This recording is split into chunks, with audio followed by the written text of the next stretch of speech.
आजच्या कार्यक्रमानिमित्त आपल्या सहजीवन परिवाराचे कार्याध्यक्ष मंगेशबाई बुटाला, तसेच आपल्या नवनिर्वाचित नगराध्यक्षा सौ माधवी बुटाला, तसेच सर्वच उपस्थित व्यासपीठ, कारण सगळ्यांचीच नावं घ्यायला गेले तर खूप वेळ जाणार आहे, त्यामुळे उपस्थित व्यासपीठ, सर्व नवनिर्वाचित नगरसेवक, प्रथम तुम्हा सगळ्यांना माझ्याकडून खूप खूप शुभेच्छा आणि सगळ्यांचं खूप खूप अभिनंदन.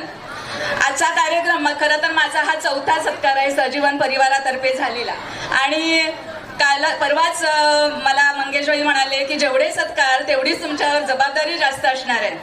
पण मंगेशबाई, मी नक्की ही जबाबदारी पेलेन, कारण मी ज्या सहजीवन शाळेमध्ये शिकले, ज्या सहजीवन शाळेमध्ये मी लहानाची मोठी झाले, आणि तसं ज्या सहजीवन परिवारामध्ये मी आज नोकरी करते, त्यामुळे त्या ठिकाणी मला नक्कीच जे उत्तम संस्कार मिळालेले आहेत, चांगलं शिक्षण मिळालेलं आहे, आणि त्याच्या जोरावर नक्कीच मी ही जबाबदारी पेलेन याची मला खात्री आहे. कारण आपल्या सगळ्यांचे आशीर्वाद माझ्या पाठीशी आहेत आणि कायम सहकार्य आहे.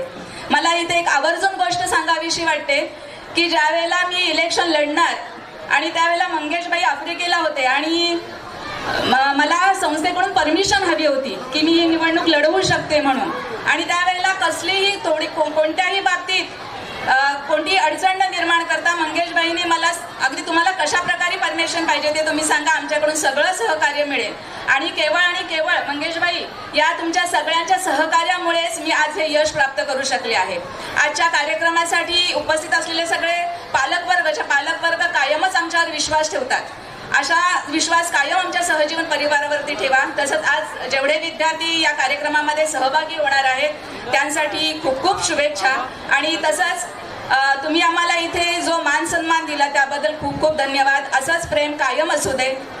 जय हिंद, जय महाराष्ट्र. धन्यवाद मॅडम. याचबरोबर आजचे सत्कार मूर्ती श्री भूषण चिखले हे आपल्याला शुभेच्छापर सत्कार उत्तरही व्हावं असं त्यांना मी विनंती